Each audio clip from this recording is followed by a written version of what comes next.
thing nowadays is that like pitching an idea in person is really how you get new contacts and try to sell, promote, whatever you want to call it, but making the contacts for the work and bookings or just having interest. It doesn't always lead like directly to a booking, but it leads to somebody being aware of that show, hopefully making an effort to go and see that show, and they might book that show year after that, or they might, what we've found, having done it for quite a while now, is that it might be 10 years later they contact us. Like sometimes it really feels like you're in it for the long run, but that somebody seeing you talk about your work is so different from them getting an email among hundreds of other emails. It's a way for you to try to put words onto your idea, or very much also a chance to show the visuals, and giving some of the visual background to our work, which obviously being a visual and physical company, that describes our work better than when you try to put it down in 50 words. So I think it's a really, really important way of sharing your ideas and your work to the programmers and future programmers. Mm-hmm. So I wasn't personally in Holzminden, but when the company came back from there, they were really excited about it, and we won an audience prize, which is the best prize because it's the audience saying that they really loved that show, and the performers were so excited and had such a good time.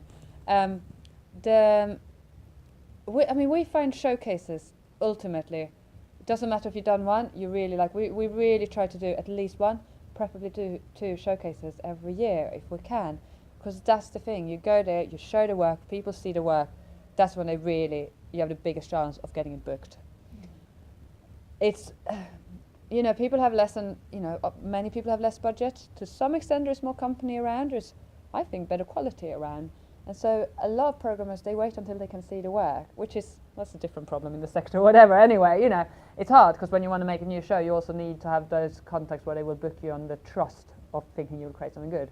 But at the end of the day, especially with new contacts, if they see something they like, that's what they will book. We got, I think, a couple of bookings that went ahead, but we definitely had quite a few inquiries, which maybe didn't go ahead directly after Holzminden, but that are now on our contact list and are following our work, and we're discussing with for other years. And you can also tell them about new work, and that you've created a contact. I can't say enough about how important showcasing is in terms of just getting your work out there. Another thing is we're a company that's been going for quite a long time. It's a long time, 18 years. I think 18 years we've been going. It doesn't matter. You need to people need to know that you still exist. People need to see how you developed, or even people who maybe booked you 10 years ago and then you sort of floated off their radar. It's about being straight in front of their eyes, and then and then going, oh, Mimbra's done something new. Or also that 10 years ago they weren't interested. They might not have been a programmer. They might not have been in a position, or our work might not have been right for their program. And then when they see us again on a showcase, going, that really makes sense now for what I do. So it's just about constantly any ways of keeping going. But it is a massive investment, and the Platform for UK just really helps to support that, the logistics, the marketing, all of that work. Because you take a show to a showcase, as a company on your own, there's so much work. Often, now, we have a producer, or I'll go along to the festival, but I'm not performing it. The first 10 years, we were the performers and the producers and the marketers, and we were tying up the postcards in the trees, and all of those things are still important, but it was really hard to do everything, as well as being properly there in the performance. And I think that's sort of support of having Platform for UK and extras doing some of all the surrounding work, and with social media and bringing in their contacts makes a massive difference to how much impact an investment in the showcase can do. Taking part both in the showcases, both performing as well as pitching new work. I mean, it's created loads of new contacts. It's also just reinstated our press. How do you say it? It's just it reminded people of our existence. That sounds a bit like defeatist. It's about being seen, yeah. And if that's your show being seen, or if that's about you talking at a festival, it's a bit like what people say about marketing and advertising. People might have to see your name 3 times. You might see a snippet of a show, but not quite manage to catch the full one. And seen you talk about something, but it wasn't right then. And then the third time they go, oh, I feel like I know this company, and suddenly people are more open to listen. I guess it's about, part of it is just about the repetition of being in places.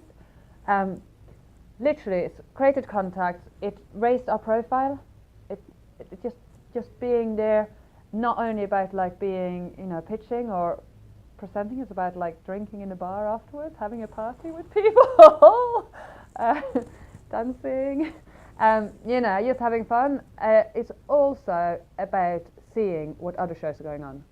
And for me, it's that thing, I think I know street theatre, and then I go like to one country and I'm like, oh, it's quite different what works here. And things that I thought 10 years ago would never work on the street now totally works. Nobody bats an eyelid.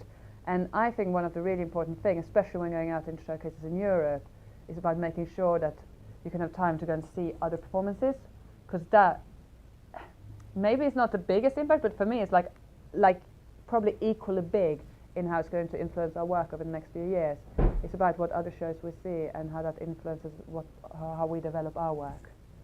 You know, also, actually I should add this, European programmers are better about being quite honest with their feedback. And it's this Britishness about being very polite about things. And so sometimes it's hard, rather than like people actually saying what they think about the show, because they don't want to be rude about it, you know, and that's nice, that's respectful. But that means that sometimes we don't get like deep into the actual discussion about the work. Whereas I find that like there are several European programmers they're more open to have like a quite critical discussion about our work, which I will take a lot of that away from. It doesn't mean I have to agree with them, you know, and sometimes it's quite painful, but also some of it is like, actually with one discussion I had with a Dutch programmer, I was like, that's brilliant, because actually as a director this is what I thought was the problem with that piece, but nobody else has said it, which made me nearly doubt my instinct. And so when he said it, even though it was a criticism, I was like, yes, I thought that. It's really good to hear that somebody else seen that, because then I know how I can develop as a director, and that actually I was right in my instinct of what I could have done more or less, or how we could have done it differently. So those discussions, and those honest discussions, and the long-term discussions of having seen a programmer in Europe, having followed our work from distance, and what they bring when they talk about it with us, that's also really important dialogue that has helped our work a lot and helped us keep developing. That I can honestly say that it has done.